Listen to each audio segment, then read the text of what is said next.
The rat race is real. Some of us are fortunate to get a job, like many here. I've been a college professor and it's a respectable position, but listen to me, this is where it gets rough. That job becomes your first challenge. The traditional path of getting a good education and a good job is now a dangerous cycle. Every morning you become part of a routine, waking up early to prepare lectures, grade papers, and manage student expectations, trapped in the academic rat race. How many hours do you really dedicate to your role as a professor? People often underestimate the time, thinking it's just about teaching hours, but the calculation is flawed. You wake up at 5 a.m., drive to campus, start preparing for classes, attend meetings, serve on committees, and only finish late at night. The time spent on your academic responsibilities is about 17 hours a day, meaning 71% of your time is dedicated to your job. The remaining 29% is barely enough for yourself, and most of that is spent sleeping. You know the pressure of meeting academic standards, administrative duties, the stress of managing student expectations, and the demand for constant improvement every single day. You face this daily grind and it wears you down. This is not so different from traditional jobs. Whether you're a manager, a worker, or in any other type of profession, your life is centered around what your manager or boss thinks.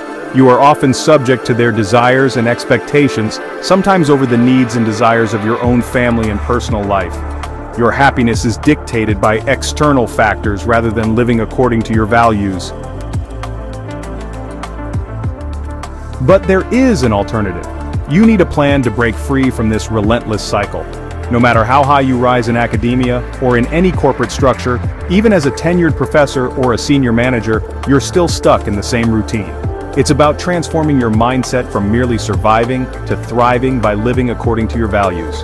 True happiness comes from aligning your daily actions with your core beliefs and values. The difference between a vulture and an eagle lies in their approach. Both are from the same family, but while vultures feed on the weak and dying, eagles hunt for themselves. Like vultures, some people are always ready to take advantage of others' hard work. They have an uncanny ability to sense opportunities and swoop in. The white-necked vulture, for example, can smell blood from kilometers away, and without invitation it appears when an opportunity arises. This behavior is akin to people in academia who are always alert to new committee openings and administrative roles, or those in corporate settings always looking for ways to climb the ladder. The black-necked vulture follows wherever the white-necked goes, symbolizing those in supportive roles who do not directly engage in frontline teaching or decision-making. They are the followers, not the leaders. If your dependency is solely on a salary, you are adopting a vulture mentality. True growth comes from developing other streams of income and investing in yourself. Relying solely on your salary is limiting and keeps you from living a life aligned with your values.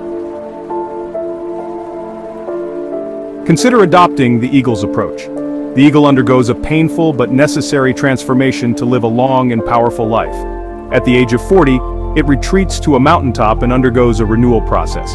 It breaks its beak, plucks out its feathers, and waits for new ones to grow. This period of pain and sacrifice leads to a rebirth, enabling it to live for another 30 years with renewed strength and vigor. This transformation is symbolic of living according to your values, where you prioritize what truly matters to you over external expectations. If you want to succeed, you must be willing to endure pain and sacrifice. Transforming from a dependent state to a self-reliant one requires hard work and dedication. Just like the eagle, you must be ready to invest in yourself and push beyond your limits, aligning your actions with your core values. The responsibility of young professionals is to learn and grow. Understand how your leaders make decisions, how they strategize and achieve their goals. Your role is not just to meet targets but to surpass them with excellence. Aim to be the best, not just in your institution but in your field, while staying true to your values. At some point you need to step out of your comfort zone and face challenges head-on. Scavenging for survival teaches you resilience and creativity. Starting from zero builds a strong foundation. You don't need a lavish office to start a business. Adaptability and resourcefulness are key. True success often comes from humble beginnings, where you learn to make the most of limited resources and importantly stay aligned with your values. Employers often increase your salary and responsibilities to keep you complacent. This gradual increase can dull your potential and trap you in a cycle of dependency. Recognize this and strive to take control of your destiny. Decide to take control of your life and pursue your own path to happiness. Be committed to living your values, understanding that pain is a part of the journey to success. Happiness comes from aligning your actions with your values. Decide today to take control of your life and happiness, embrace the challenges, and rise above the ordinary. Tell us your thoughts about this video in the comment section below. Your feedback is important for us to create compelling and helpful content. Until next time.